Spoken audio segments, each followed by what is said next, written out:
Akkam jirtan hordoftoota dhaggeeffattoota keenya guyyaa har'aa yuutuubii tiiktookii warri irratti filoo laayik sheer sabiskiraayib gochaa jirtan hundumti keessanuu nu hordofaa jechaa guyyaa har'aa qamadiin ilmaan oromoo irraa fe'amee garam deemaa jiru yaada jedhu irratti hirmaannee dhiyaannee jirra.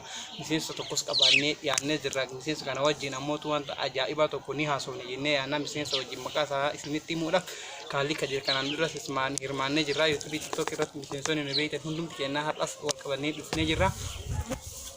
Gama sagantaa keenyatti osoo hin ciniin dura yaadni saba kanaaf qabnu guutumaan guutuu qamadiin ilmaan oromoo irraa garam fe'amee deemaa jira. Ilma oromoo beekuu qabaa wanta kanaa akkamitti ilaalla wanta jedhamuutu gama kiyyaaf gama isaati irraa hubachuudhaan hin daganne jechuun barbaada.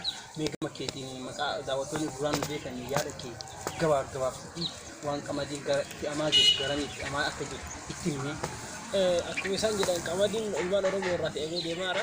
Haala deemadhee nu sobanii garuu qamadichi kan fe'amee deemaa jiru kallattiidhaan gara naannoo Amaaraati. Kallattiidhaan gara naannoo Amaaraa fe'amee deemaa jira. Namni tokko keetaan dhibba yoo galchu keetaan 80 gurgurata. 20 isaa 20 san dirqamaa saamaa jira. Gaafa kana booda immoo oromoon beelatti gala. Osoo achi hin geenye garam deemaa jirra oromoon beekuu qaba. Sabni oromoo kun yeroo tokkollee carraa ofii isaatiif murteessu hin arganne. Hiree ofii isaatiif murteeffatuudha qaba. Kan qamadii barbaachisaa kanatti mootummaa federaalaa malee kan qamadii barbaachisaa kanatti mootummaa federaalaatti malee mootummaa naannootti miti. Nuti hoogganamtoota ilmaan oromoo hoogganamtoota mootummaa naannoo oromiyaa bakka buufannee nama oromiyaa irraa bakka buufannee nama nu bulchu qabna. Beektota ol aanus qabna. Doktoras qabna, injiinaras qabna. Qabeenyi hawaasummaa sammuu namaa osoo nu fayyadin qabeenya keenya kan gara fideenyaa nu fayyadu. Nyaanni jiraan waan ta'eef bakka deemnuu fi bakka teenyus hubatamuudha qaba. Eessa seenaan keenya eessa seerri keenya wanta jedhu sana mootu ilmaan oromoo osoo beekanii irra gaariidha. Waan si ajaa'ibu keessaa tokkotu jira. Ilmaan oromoo sabni oromoo kun isa tuffatu irraa maal barbaadu beektaa?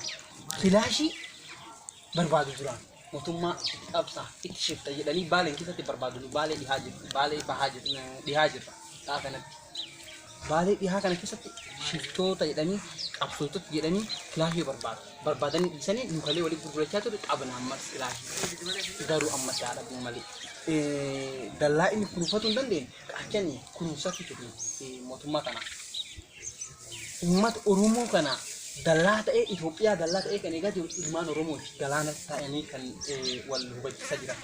Yaanni ilmaan oromoo kana akkamitti hubatamuudha dha wanta jedhu sanirraa kan ka'e qamadii amma mootu taarika caalu qamadii isarraa fe'ee filaashii caala barbaadaa jiru filaashii caala barbaadaa jiru maaldhaaf wanti jedhu kun osoo yaadatamee gaariidha akkamiin maalitti fakkaate.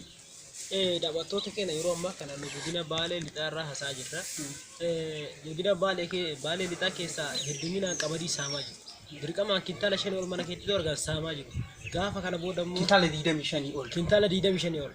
Kintaala 25 ol. Arsii Baalee keessatti nama tokko qabu. Yeroo ammaa kanatti yoo namni kintaala kana qabaatiin jireenyi keenya boodarra maal ta'a jedhanii qeerroon oromoo ilmaan oromoo hundi keessan beekuu qabdu. Akka sabaatitti ammoo wanti walii fi qooduudha qabu. Keessattuu Baalee Farsii keessatti qophiin samiraa takka Itoophiyaa godhumee lamee dhaabatu sun tuqee. Saabde?